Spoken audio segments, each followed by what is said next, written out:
I guess I've been called worse. That's okay. Um, Maybe what we should do is mute ourselves for the time being, and then we can open it up for questions. And yeah, we can let everybody ask a question and hopefully get some answers. One quick question before we get too into it. Do we need our Sure. sound interface tied into the device we're using for the Zoom meeting? No, not at all. Not at Okay, all. It's all cool. good. Yeah, today we're going to be talking more about, actual practice routines and how to be efficient with your practice time. So, there's really not too much playing going on at the moment for now. I guess. What do you say, Juan? Yeah, me too. I actually have my guitar here just in case, but I don't think we're gonna play something really. We're just here mostly to talk about how to practice, yeah, and what to practice, and a little bit of our personal experiences. So yeah, we should be getting started. I'm just trying to get the stream going and check that it's going. So please just give me a second. Luca, if you want to start talking about the topic, by all means, Sh- go ahead. Sure. Well, basically, the idea of this webinar we're doing is, to talk a little bit about practice routines and, just practice in general. So, many times we kind of think that, putting more work is the way to do it, is the way to go. And obviously, well, there are many things involved, consistency is one. But I think that like, most importantly is how efficient are we being with our practice? Are we actually practicing the things that we should be practicing, the things that we should be working on? Or are we kind of like all over the place, not getting organized? So I don't know if this resonates with any of you at this point, It absolutely but does. there we go. It's a So, sad thing. I Yeah, they're used to be not in a that's tribute not band. I used to everybody play should go live up. shows for sold out crowds, and now I don't know what to do with my guitar because I'm trying to learn theory and the instrument instead of just having a good Mhm. time and playing by ear. right. So I think this is something that we've all, Oh, come I did across hear at him, some but point. now I can't hear him. They're talking about muting themselves. Can Aren't you can you paying hear attention? us? Raise your No, hand I if was you can trying to hear get us. Well, the you sound keep on. disappearing. Oh, Hello, testing, testing. I can hear you just We're fine on Yeah, my I think we end. can all hear you. Okay. okay. There you are. Cool, cool. There's a thumbs up. Thanks. So yeah, as I was saying, many times it's not putting in more work, but actually organizing ourselves a bit, knowing what it is that we should be working on according to our goals, you know. And I mean, there are so many aspects of guitar playing that um, it's very easy to get overwhelmed, basically. It's very easy. And especially nowadays, I mean, there's just like tons of information. I feel there's a bit of an overload of information, really. So many times it's just, not knowing where to start from, basically, not knowing what to work on. Other times we feel that we're just, playing the same things over and over and over, and we're not noticing any progress, really. We feel that, we're not going anywhere. So that's kind of like the idea of this conversation we're going to have today is, talking a little bit about practice routines, our own personal experience, as Juan mentioned, and well, yeah, basically giving you some tips that hopefully are going to be helpful for you guys to set up an effective practice routine. Awesome. This So is the before we call I want to dive, be on today, let me tell you. and I could barely hear him. awesome. That's great to know, Mark. Tim, maybe your volume is a little low. I can see that the rest of the people can hear us just fine. So maybe it's an issue on your volume. But yeah, with that in mind, before diving into the conversation, I just wanted to introduce ourselves for the people that don't know either Luca or I. So, Luca, why don't you go first? That's a good idea, Juan. Thanks for reminding me. So, well, basically, my name is Luca. I am one of the instructors here at Guitar Zoom Academy.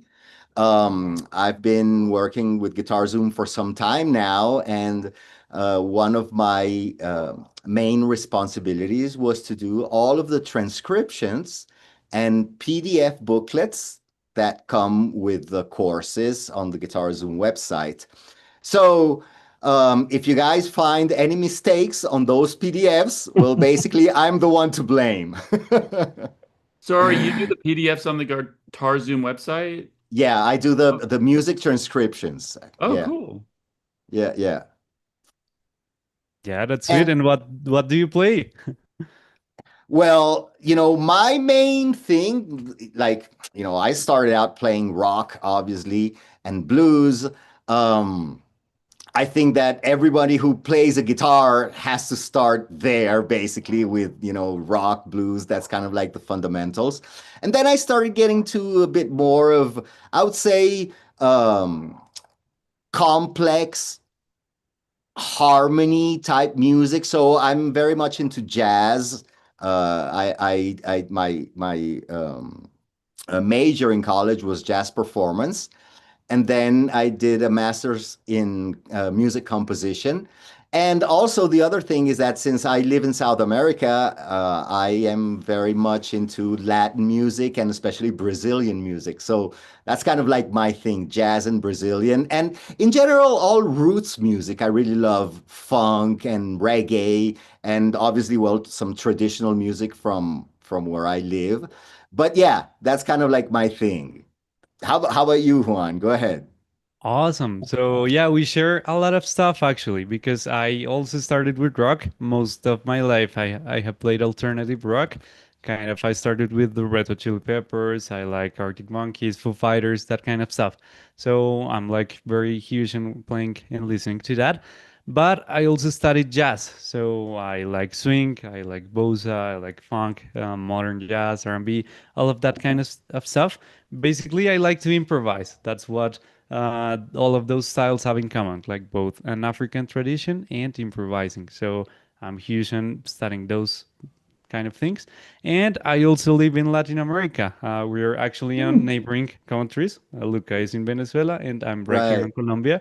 So we share a lot of Latin tradition as well. I do play a lot of music, both from my country and the Caribbean as well, kind of salsa and so on, and stuff from Cuba, from Dominican Republic, from Colombia as well. So yeah, I like our folkloric music as well a lot. With that in mind, we both are instructors over here at the GuitarZoom Academy. As you can see, we both have a wide variety of styles, and the Academy has an even wider variety of instructors all over the world and all over different musical styles. Um, all of us play rock, I think, but people specialize Sure. maybe more on blues, more on metal, on shredding, us on jazz. Like we have a wide variety of styles. I just wanted to mention that so you guys have an idea of who you're talking to. We're both guitar players and also instructors at the academy. Also, guys, in case you want to apply for our academy, over here we do very personalized assessments on what your goals and interests are and try to keep you accountable week by week and down. So in case you're interested into applying and having a conversation with us on how all of this works, I just left you the link on the Zoom chat and I'm gonna leave it on the YouTube streams as well in case anybody wants to check it out. No strings attached to that conversation. We would just like to talk with you. And also, guys, if you have any questions with what we're talking about or just have any comments, leave them on the chat, both on Zoom and on YouTube. And we'll be very, very glad to talk more about that. With that in mind, let's get started with today's topic. So, Luca, what do you have in mind for starting? Great. Well, so basically, there's like the first thing that comes to mind when I think about practice routines is consistency. So that's a big thing. And you guys have probably heard this a million times, but I'm going to say it once more for the millionth and one. So basically, consistency.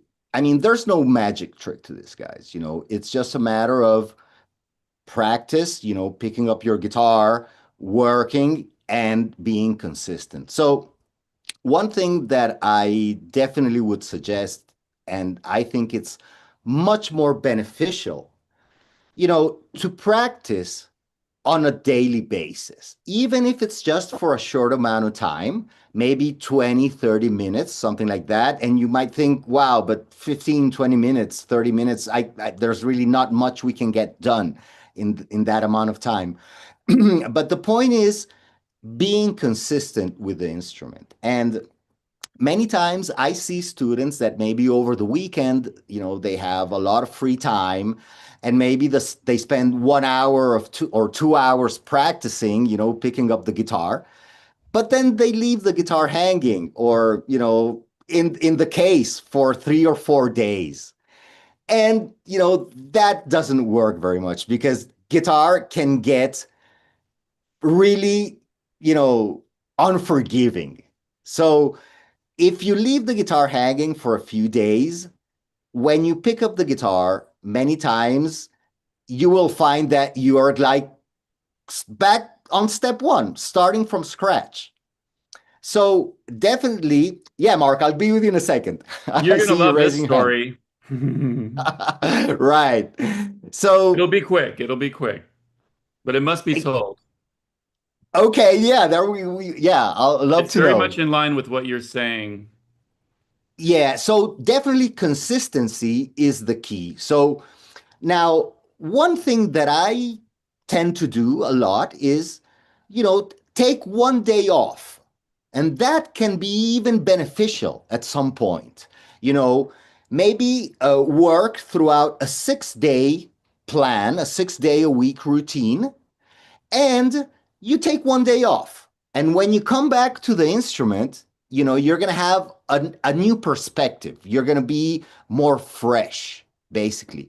So what I would definitely suggest is, number one, picking up your instrument at least 6 days a week, okay?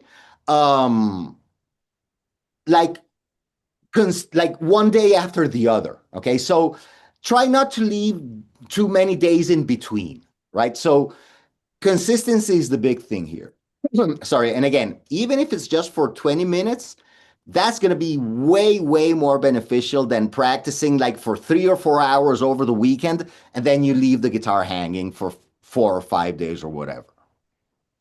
And, taking that day off, maybe that day you can dedicate it to listening to music or just noodling, basically. Or if you're into songwriting, maybe, work on the songs that you want to learn. But that has to be something different from your regular practice so that you can keep your motivation up and it can be fresh, if that makes any sense at all. Juan, do you have anything to add up to that?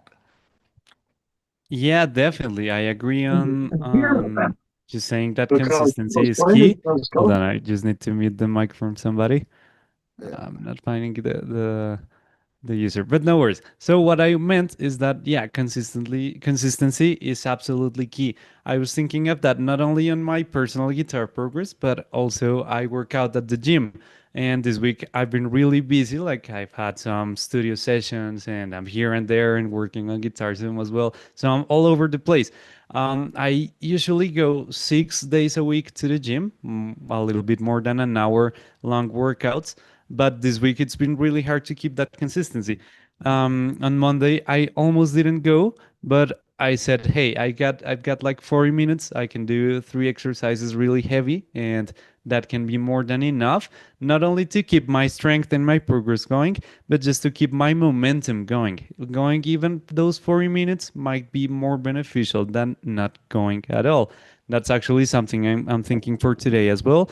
I would love to go to the gym, but my schedule from here to the end of the day is really packed, so I don't think I really can go. But doing some body weight exercises for me on a quick 30-minute workout here at the park or something might be more beneficial than not doing that at all.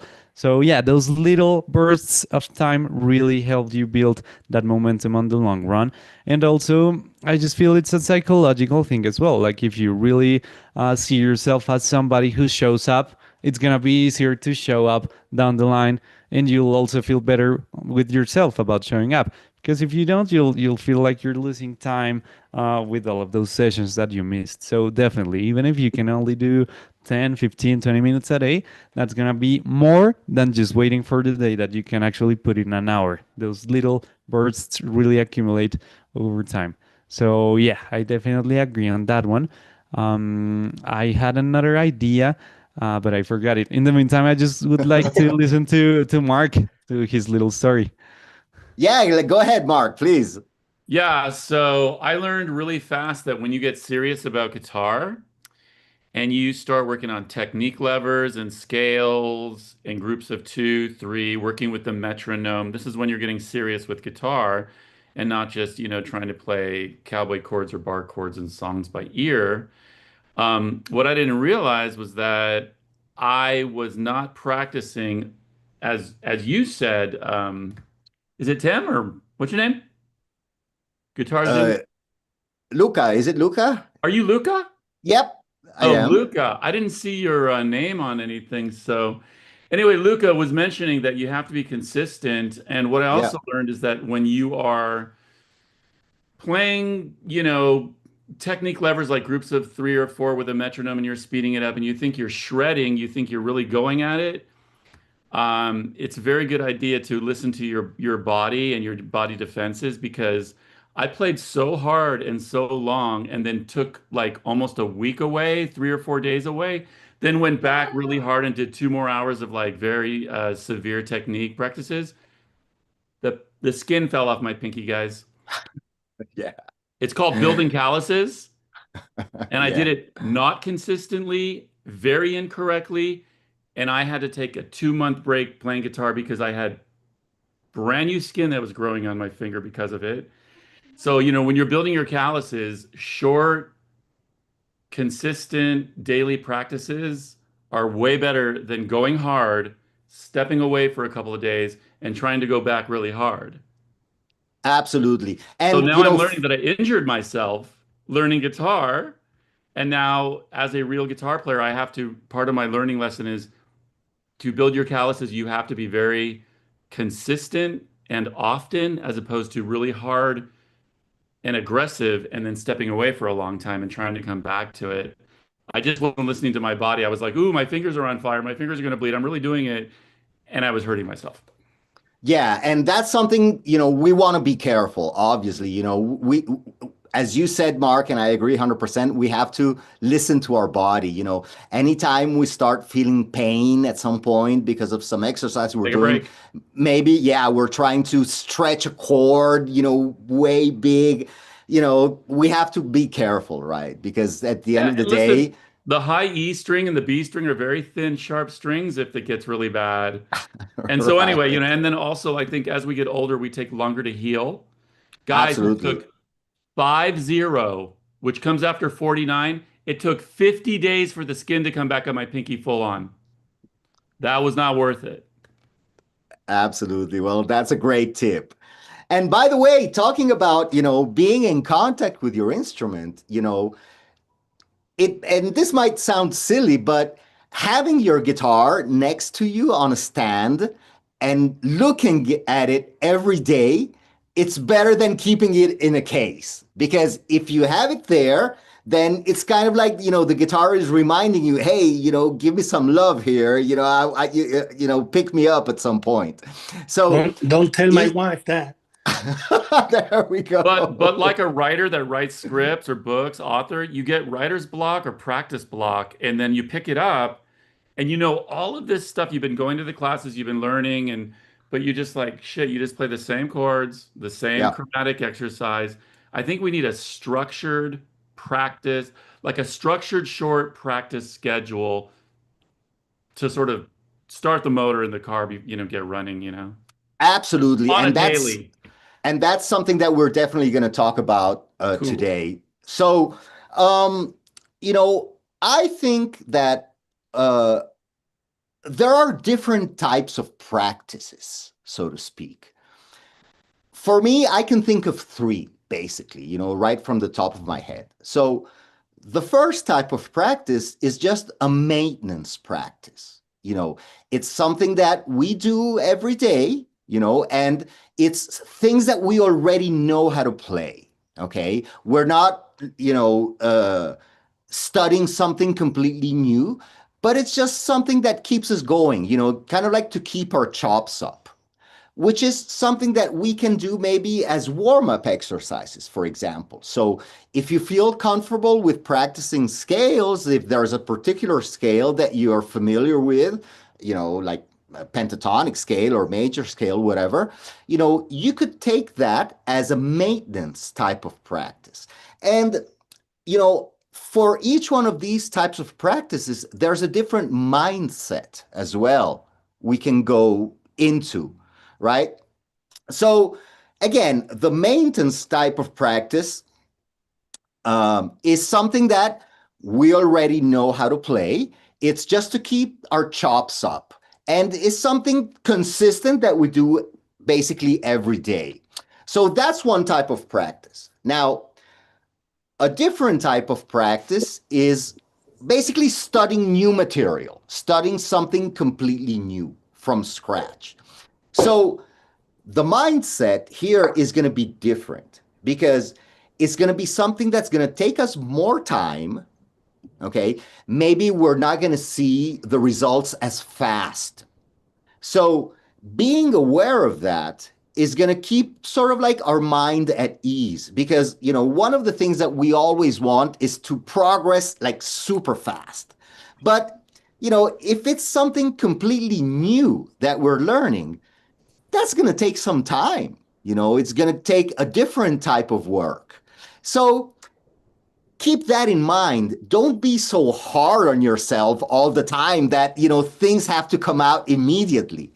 That's not how it works. So, you know, having that mindset, you know, and kind of like, you know, making peace with ourselves, knowing that, okay, this is something new. I've never worked on this before. So this is going to require a different approach than just some basic maintenance practice, so to speak, just to keep, you know, our chops up. So that's another type of practice. The other thing that I have in mind is like, okay, let's say we have to play a gig like in 5 days or something like that. Okay, so that's a completely different types of practice because we have a deadline to follow. So at that point, that becomes our priority at this point. Maybe we have to put aside for a moment our daily maintenance practice and we have to focus on, well, preparing ourselves for the gig. So basically, that it's a completely different mindset as well. So for me, I see it, you know, and, you know, you can think of many other things, but basically three types of practice. Maintenance practice, just to keep our chops up. Number two, studying new material, which is something that's going to require more time. It's going to require a different type of focus. And then when we have kind of like a deadline to follow, that's a completely different mindset. So if I have to learn 20 songs in 5 days, well, I better focus on that, basically, you know, and set aside the other things. So that's something for me important. You know, understanding what type of practice are we focusing on, are we trying to achieve? The next part of that is setting up some goals. Yeah, Mark, go ahead, please. So as I'm listening to you, and I also listen to what I said, one of my biggest problems is I always play, when I go to play my scales or whatever, it's always in the exact same key. Okay. Same key every time, not broadening my horizons. I'm constructively criticizing myself right now. But yeah, it's like a block that happens. I just go straight to the key of A and I don't explore the other keys, which is probably very stupid. Well, I wouldn't say stupid. You know, it's Doesn't make it something fresh. comfortable. Yeah. It's something comfortable for you, right? The thing is that, well, the only way to change is basically changing.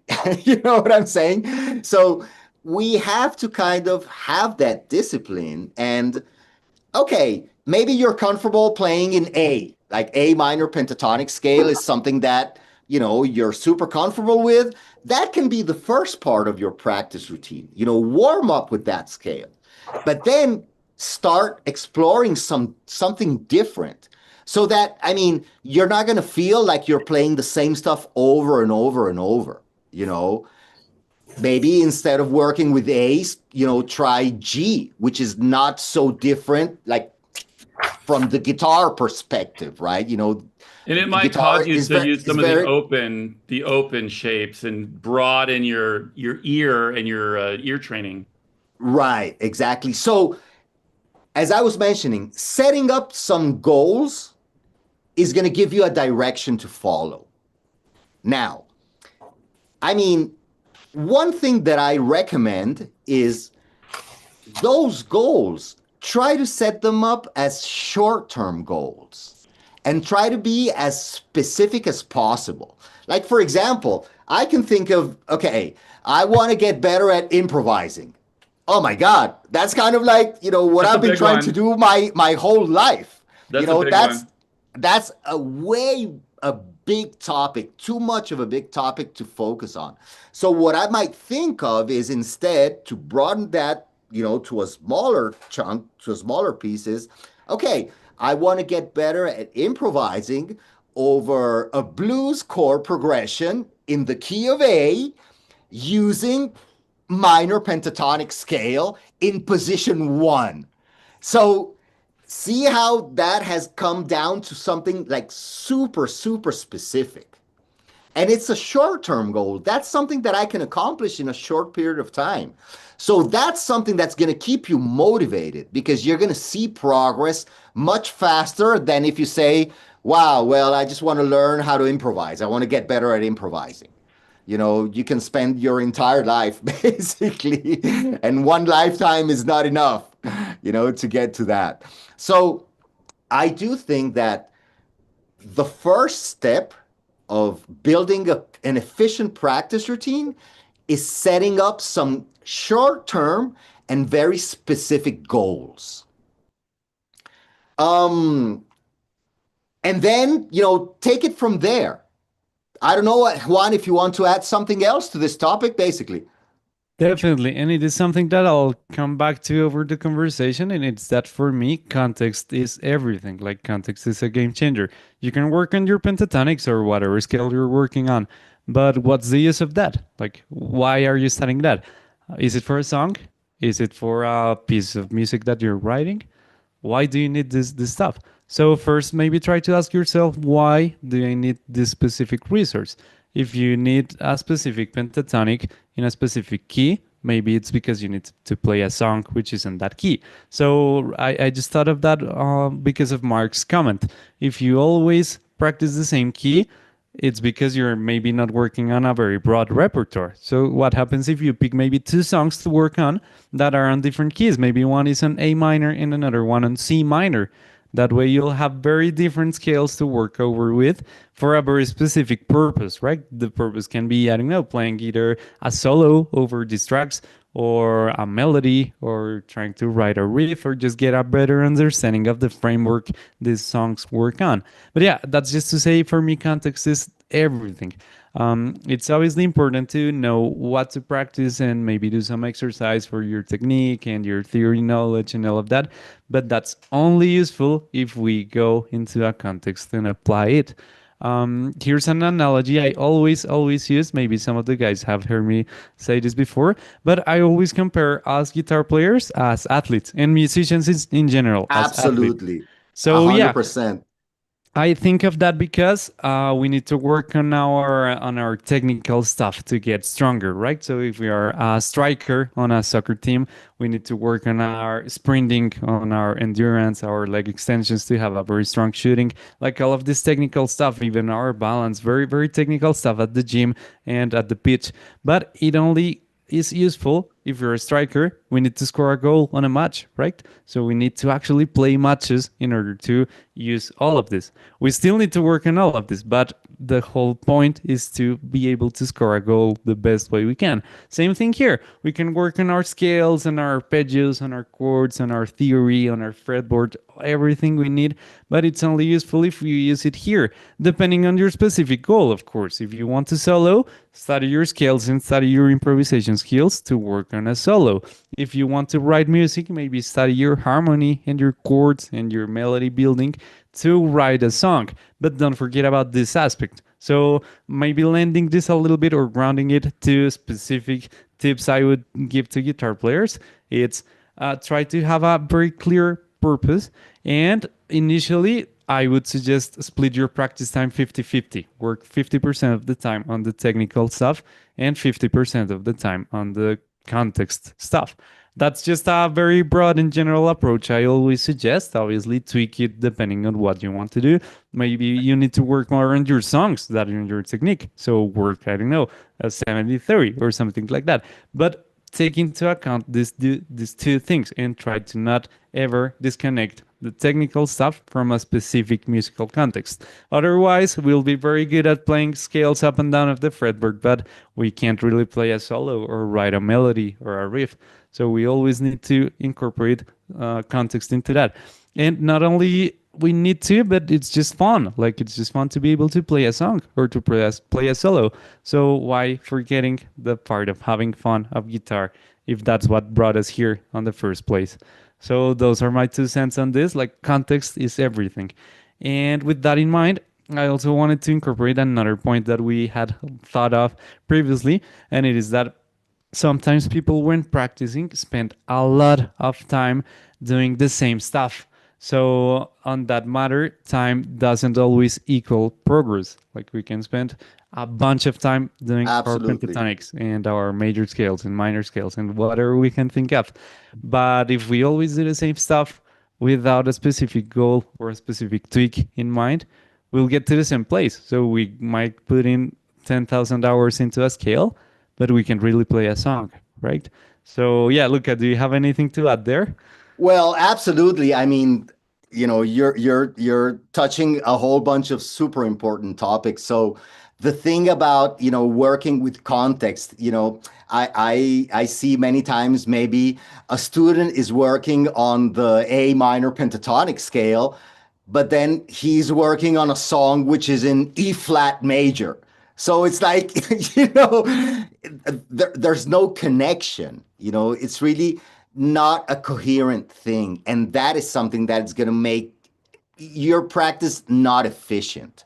So if it's a technical thing that you're working on, which can be, a specific key, look for songs that are in that key, be coherent with your practice, and the thing about us being athletes, that's 100% true. We are basically athletes for the rest of our lives.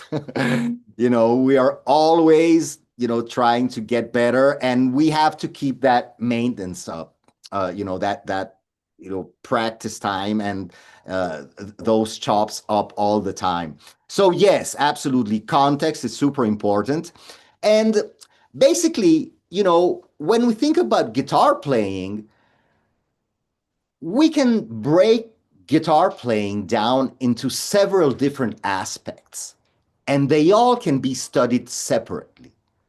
So, for example, one aspect can be technique, right? So by technique, I mean, it can be working on bending, or it can be working on vibrato or slides, all of those vocal techniques.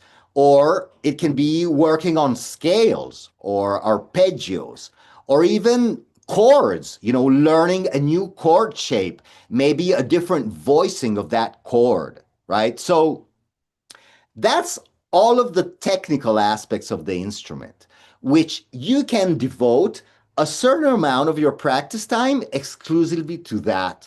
So one of the things that I would suggest to do is write down, like on a piece of paper, all of the things that you are working on and categorize them put them into categories. What is this? This is a technical aspect. Another aspect can be fretboard knowledge, visualization, basically. So learning the notes on the guitar, that's a fretboard visualization process and a fretboard knowledge, knowing how the guitar works, basically. Or maybe connecting scale shapes across the fretboard. But before we connect the scale shapes, we need to work on them separately, right? So if we want to connect several shapes together, like the 5 positions of the pentatonic scale, okay, I want to ask myself, okay, do I know my 5 positions? Okay, before trying to connect them. So I want to separate that and work on something very specific. So I'm going to work on position 1 of the pentatonic scale for some time until I feel comfortable with that, and then move on to something else, move on to position 2, right? And then I can think of connecting the shapes.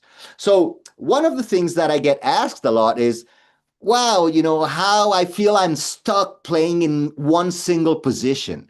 How do I break away from playing in position? Well, basically, the way to do it is by doing it. So instead of working on your scales on kind of like a vertical level, think more of a horizontal level. So maybe just take the first 2 positions of a scale and just work on single strings, right? So limit yourself, okay? You have a backing track and maybe take a simple backing track at first. That's another thing. Sometimes, we take a backing track that has 1,000,000 chords and, we have to focus much more on, chasing those chords than being able to connect the positions. So what is it that we're working on? So if we want to work on connecting positions, then don't choose a backing track that has 1,000,000 chords. Just pick something which is simple that can keep you focused on what it is that you actually want to achieve, right? So connecting shapes, that's another aspect of fretboard visualization. Another great thing that you can do, which sometimes doesn't even require a guitar. So maybe if you're on a train or whatever, going to work or something, try to picture, the instrument in your mind. Try to see where the fingers should go when you're working on a position. Or maybe you can have some blank charts of chord charts, like the 6 strings of the guitar. And without the guitar in hand, fill in the spots where, the notes go. So that's something that, can help you to visualize the instrument, to understand better how the fretboard works. So we've got technique. That's one aspect. We've got fretboard knowledge and visualization. So that's another aspect. Then we've got real world practice, okay? So using backing tracks or just working on chord progressions, soloing, improvising, that's something completely different than the technical aspect and the fretboard visualization. They're all connected, but it's something that you can study separately, right? That you should study separately, I think, right? So again, limit yourself and try to be as creative as possible. And this comes down to many times when we practice scales, for example, going back to the technical aspect, we tend to practice them always the same way, like from the lowest note of the 6th string up to the highest note on the E string and coming back down. Chances are that when we're going to start improvising, what we're going to do is start by playing the scale from the low note up to the high note, because that's what we've been practicing. So at the end of the day, we're going to play what we practice. So one thing that I always suggest to do is, for example, if you're practicing a scale position, most of our soloing is going to happen on the top 4 strings. Like I would say 80% of the time. that's kind of like where our framework is going to be to improvise. We can definitely use the bottom strings as well, but our soloing is not going to happen so much on that register of the guitar. So one way to practice the scales, which is a bit different, is make sure to practice them just on the top 4 strings, because at the end of the day, that's where most of our soloing is going to happen, right? So again, I'm going back to what Juan was saying, putting in context an exercise that I'm doing that's going to allow me to approach a real world situation. That's one thing. Another thing, you can just pick a random note within the scale and just play the scale from that note, going up, coming back down, and then going back to that same note. And that's really going to let you know if you actually know the shape. Because if we just practice things the same way over and over and over, sure, we're building muscle memory, but we're only going to be able to do it that way. So practice scales, for example, with different time signatures, right? Or maybe different time note values. Like, for example, you can practice them, in quarter notes. You can practice them in eighth notes. You can practice them in eighth note triplets. You can practice them in 16th notes. And from just one exercise, you're going to have 4 different exercises to work on just by changing the rhythm. And then you can start mixing those rhythms together. Maybe I can start by playing, okay, I'm just going to play quarter notes and triplets. So I'm going to go pa pa pa ra ra pa ra pa ra ra pa ra. And that's going to sound way more musical, than just playing the scale up and down and up and down. And we're going to get bored after a while from that. So being creative with your practice, at the end of the day, it's music we're talking about, So let's make our practice as musical as possible, and let's try to be as creative as possible with our practice. So that's another little tip there for you. So we're talking about technique. We're talking about fretboard knowledge. We're talking about real world practice. Then another aspect can be, learning songs, obviously. That's a different thing. And there's a different approach to learning songs. So many times we listen to a song that we like and we dive straight into it, right? And we spend tons of time just trying to play the song, and we haven't really even listened to it enough. So like the first step for me when I want to learn a new song is like, I'm going to listen to it 1,000 million times before I even pick up the guitar and try to figure it out. So this is something that I like to call active listening, which is very different than, one thing is hearing music and the other thing is actually listening to it. So it's different if you're in the car and you got your radio on, you're listening to music, you're hearing that, but you're not really paying attention to what's going on. So part of your practice routine could be, actual active listening, listen to a song, focus on it, think about, okay, what is the structure of the song? Okay, there is an intro, then there's a chorus, or there's a verse, and try to learn the song, not on the guitar, but in your mind, memorizing the parts of the songs. So that would be step 1. Then step 2 is, okay, now I know the song, I know how the song goes. What are the chords in that song? What is the riff? Okay, so can I actually play those chords on the guitar? Can I actually make those chord shapes, right? Can I make all the strings sound nice and clean? So I'm focusing on another aspect. And then step 3 would be, okay, now can I make the chord changes in time, right? So there's a roadmap that you can follow, as opposed to just jumping in and maybe looking for some tabs and trying to figure out the song.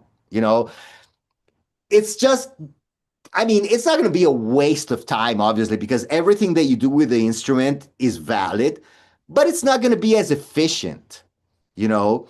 So that's another aspect, learning songs. And it's completely different from technique. It's completely different from fretboard visualizing, and it's completely different from real world practice.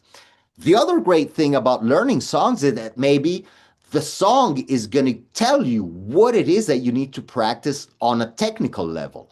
Let's say, for example, a song has a lot of hammer-ons and pull-offs. There's a riff, and you're struggling with that.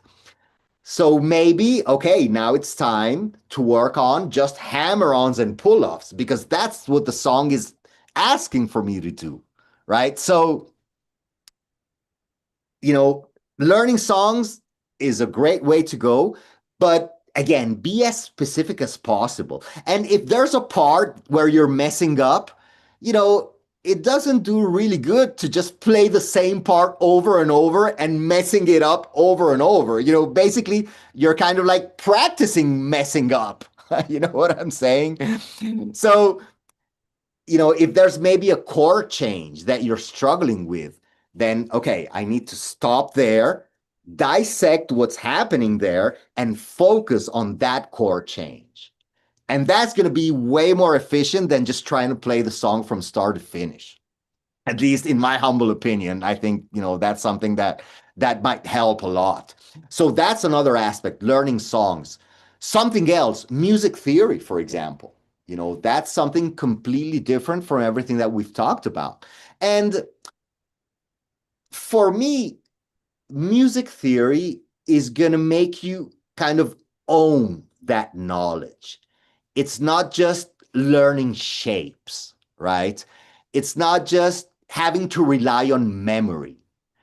When we understand why things are the way they are, we can basically figure them out. We don't need to rely so much on memorizing. So make your life easier, figure out, okay, in theory, what's going on here, Another thing, if you're into improvising, well, basically knowing the chords and how do they belong to a specific key, it's fundamental to know, okay, what scale can I use over these chords? I have to analyze a bit the chord progression to know what it is that I'm going to use to improvise over that. So that's another great aspect of music theory. Songwriting, if you're into songwriting, knowing about chord progressions, knowing about how one chord moves to the other, why the dominant chord sounds so unstable and wants to move real quick to another chord, right? So having that knowledge is going to be, super helpful, 100%.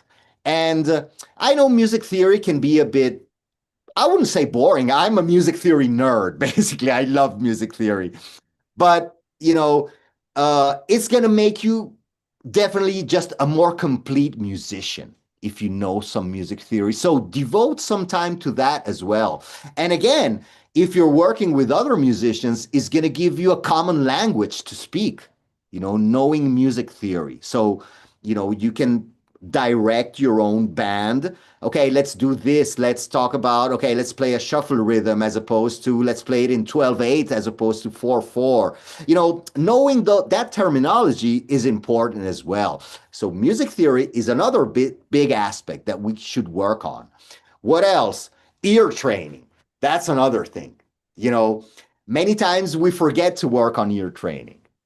And one of the things that I always recommend 100% is, even if it's super hard at first, I know it can be very daunting, but try to figure out songs by ear. Even if you have the tabs, put some effort in trying to figure out things by ear, and then you can use the tabs to check yourself to see if what you heard is correct.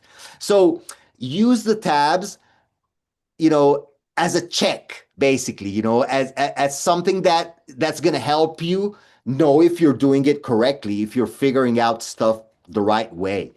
Another thing is that there are like a million apps around, for ear training, like just interval training or recognizing chords. And that's something that you can do like for 5 minutes a day. Every day, it's not going to take you tons of time, just 5 minutes. Put some ear training into your practice routine. That's something that's going to, definitely help tons, 100%. So that's another thing. Maybe reading music, learning how to read music. So that's another aspect. So again, guitar playing is made up of many different things. So make a list of all the things you're working on and put them in that category. Okay, this is technique. This is fretboard visualization. This is music theory. And then you can set up a practice routine and you can say maybe, okay, today I'm going to work on technique and soloing, for example, real work playing. So you've got a plan for today. Tomorrow, I might work on music theory and ear training. Okay, so it gives you different things to work on, and it's not going to be like repetitive every day, the very same thing. So, yeah, I know I'm talking a lot. Hopefully this makes sense, basically. I don't know if you want to add something else to this one. Definitely. I think you touched something very important, which I didn't really think about, and it is how much practice we can get out of not practicing on the guitar itself. That's something that I have done unconsciously all over the years. And I just realized like at least half of my, let's say, musical practice time, or more than half, almost more of it, it's just listening to music. I walk to, I don't know, the gym or to grocery shopping or whatever I do. I go with my headphones and I'm walking and listening to music. It's both a personal experience. I just like to listen to music, obviously, but I also sometimes go into my technical ear and try to learn stuff.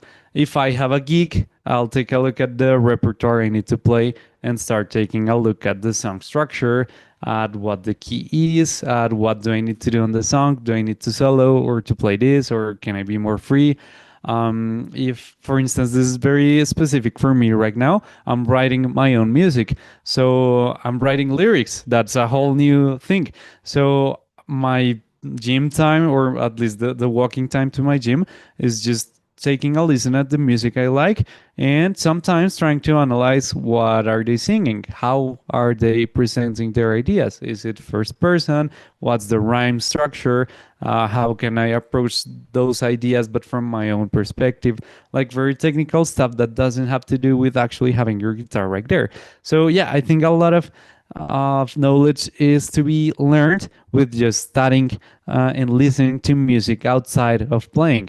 What if you play some music while you're cooking or doing some chores or grocery shopping? Like there's a lot of time that we can actually take into our advantage when we do not have access to the guitar. So stuff like ear training, just identifying intervals or scales or chords, that can be done 5-10 minutes a day. Stuff like Duolingo, like those kind of apps, but for music. Actually, Duolingo has music now as well, so you can take these little steps forward to that direction to work on very specific skills that will definitely build it up. So yeah, I just wanted to touch on this outside of guitar kind of practice that it's extremely useful. I sometimes even, or when I was more focused on guitar, I listened to a lot of solos and just guitar playing in general to analyze that, like to analyze the tone, what's the phrasing, how are they playing their chords, how are they comping. That stuff is extremely useful and gives you ideas, fresher ideas. That way, when you come back to your guitar, you have new ideas to try out. You won't be trying the same stuff over and over, and there's a lot of progress to be made right there. That's one idea I had. Another one is having someone guiding your process is also extremely crucial to saving up time. I say that because I had a guitar teacher in college for something like 4 years, and I didn't know what I didn't know, right? So if I always studied the same stuff, my progress would have been very, very slow. This person was challenging me all of the time, and he had like this very personal interest on my goals. So he just wanted me to go forward and to actually find my own sound, my own path, my own voice on the instrument. So he was constantly challenging me and putting me in places that were gonna make me grow as a guitar player. If I didn't have that guide, I think I could have gotten to the same place, but in a way longer span of time.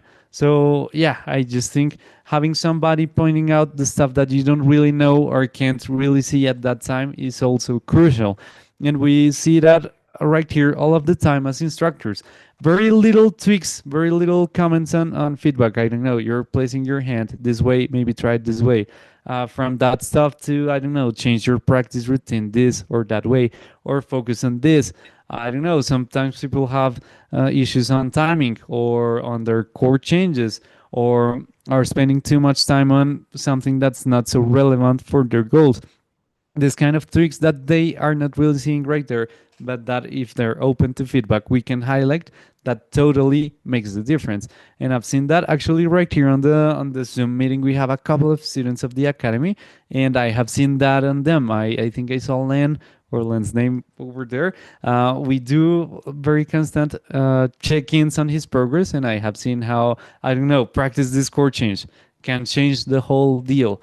So definitely also having someone guiding your process and taking a very external look also makes a difference. If again you want to have a deeper dive into your guitar goals and your process, I'm gonna leave you a link over here so you can apply to our academy. We will be very glad to have you there. Again, we do very personalized assessments. So yeah, we focus very specifically on what's that you want to achieve, and we just do our best to get you there. And yeah, I've seen how that works on very personal processes. So if that's something you want to take a look at, please consider joining that link. Also, I had another comment. Maybe it was from a question in the chat. I just forgot while talking. Well, May I introduce one more variable to the game? absolutely, for sure. And this is maybe take the right time to select the right guitar for each person. What I mean is that take the time to select the right weight of the guitar, the right neck, the right thickness, the right strings, because I know people that is struggling with practicing because they're not comfortable with the instrument. It's Absolutely. so I mean, Gibson Les Paul is a great guitar, but not for everybody. Sure. It might be heavy, it might be thick, and maybe take the time of spending some time on selecting the right instrument for each one. Yeah, and making sure that the guitar is set up properly. Exactly. The strings are not too high on the fretboard, so we don't want to add more elements of difficulty than we already have. So, having a good instrument. Obviously you don't need to go and spend $10,000 on a guitar, but having a good instrument, even if you're just starting out, I think it's very important. An instrument that stays in tune, that you don't have to, struggle with the tuning all the time, that is set up properly, that it's comfortable to play. Maybe you can try some lighter strings if the gauge might help out. So yeah, absolutely. And actually, I was looking at a question that GL was posting a while back. He was asking, are these practice methods built into the lesson plans in the academy? And the answer is yes, absolutely.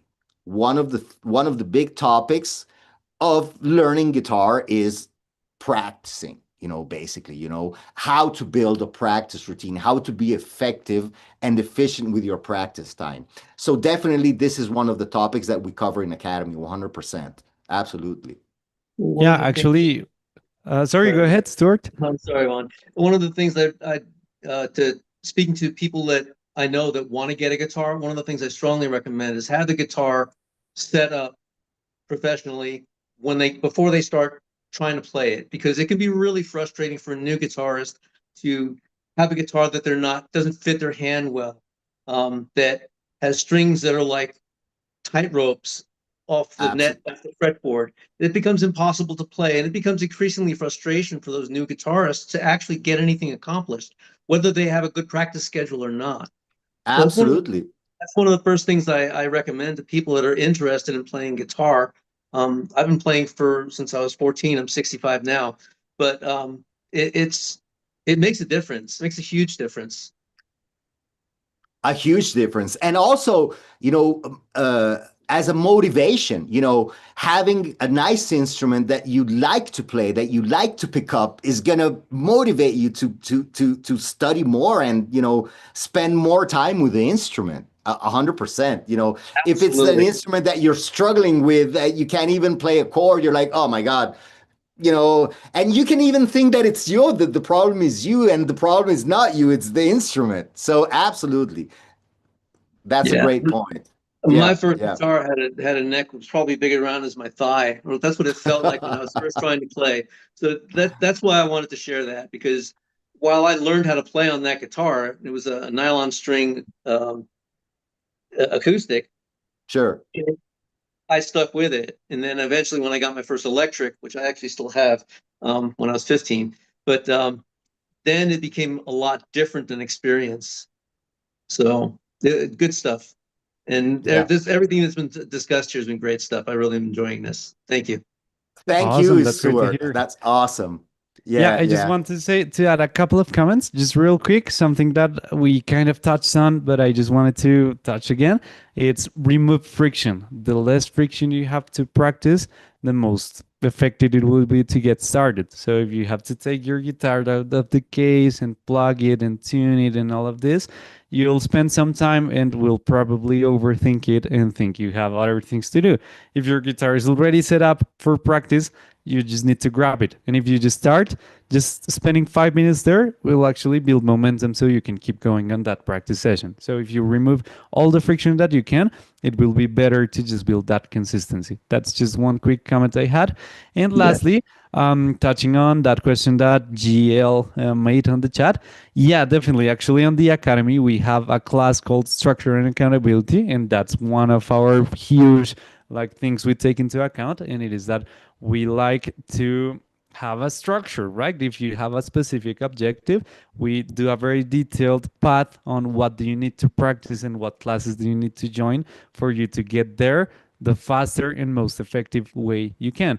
And we also take into account the time that you have available for practicing. So we do a very personalized routine for you. So again, if that's something you want to take a look at, please consider visiting that link that Luca just left on the chat. I'm just going to leave it on the YouTube chats as well. And with that in mind, guys, we'll need to wrap this up because we're out on time. But hope it's been useful. Thank you, Luca, for the valuable insight, and also everyone for their comments and questions and contributions. It's always very fun to have this kind of conversations. We'll definitely keep having this kind of conversations going. So we'll post them on our social media and on our school community. So in case you're interested, please be checking them out. And we'll talk with you soon, guys. Okay? Also, lastly, I just wanted to invite you guys to join our free community as well. I'll leave the link over here real quick.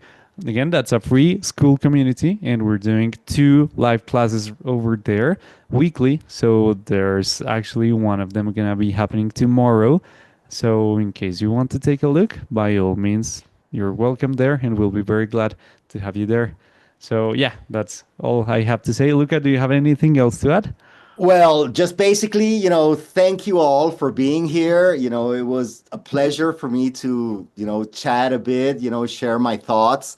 And thank you, Juan, for joining me today with this webinar.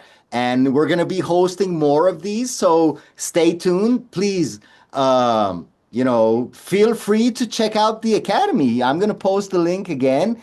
And, this is kind of like the type of discussions that we have, during the Academy program.